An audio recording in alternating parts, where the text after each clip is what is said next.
Have you had trouble lifting your back wheel off the ground? Believe me, I've been there. And today you're going to learn how to not only lift your back wheel off the ground, you're going to discover what's been holding you down this entire time. Lifting your back wheel can be helpful in a variety of different scenarios on the bike. So no matter what kind of pedals you have or what kind of bike setup you have, today's lesson will apply. My name is Aaron. Welcome to Super Rider. On this channel, we break down complex riding skills into easy to learn techniques so that you can quickly apply it to your own riding. We're going to simplify this process as much as possible so that you can quickly get that back wheel up off the ground, and then we're going to dial it in a little bit. The one thing we're not going to do today is the endo or stoppie, which is when we use the front brake to lift the back wheel up off the ground.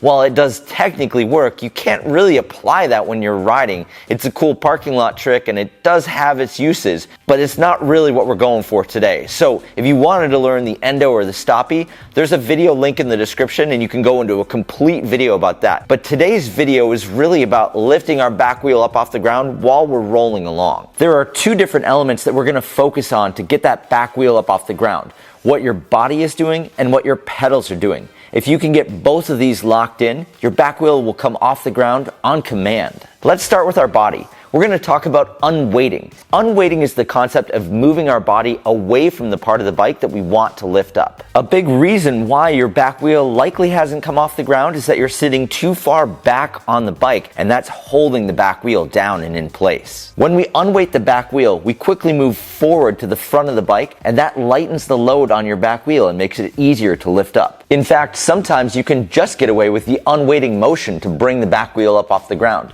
Try rolling along slowly and quickly pushing your body weight to the front of the bike and see what happens to that back wheel. One thing I want to add in here, this area down here is called the bottom bracket. This is kind of where everything comes together.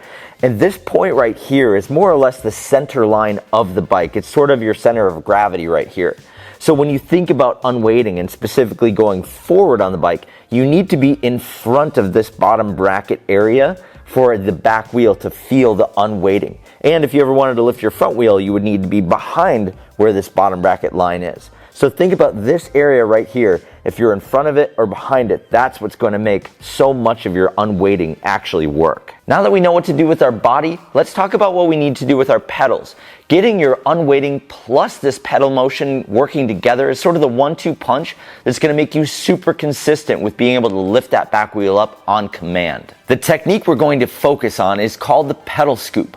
When we ride, we have our pedals level so we have maximum balance. And in this scenario, we're going to focus in on what that back pedal is doing. The pedal scoop is a motion that goes down, back, and up with that back pedal, and that helps lift the back wheel up off the ground. Imagine sort of like a donkey kick motion. That's exactly what we're doing with our back pedal to help lift that back wheel up off the ground. You could stand over the bike and put your back foot in place and practice that motion, but I find it's easiest to do it while you're rolling. Here's how you set it up. We're going to over-exaggerate our unweighting here by getting way off the front of the bike. This will supercharge your pedal scoops and help you get some solid ones under your belt. Roll along slow, keep that body weight forward, and focus in on that back foot doing the pedal scoop motion. One thing I always say is that practice makes progress, and that's exactly the case here. Once you've sort of unlocked this back wheel lift, there's two different ways that you can practice it. Number one is trying to see how many times you can lift the back wheel up off the ground as you're rolling. The other way is to find a line on the ground, and as you cross the line, lift your back wheel up and over it. This is really going to help you because you're going to be using this with some timing as you're riding, whether you're riding over obstacles, whether you're trying to clear different things.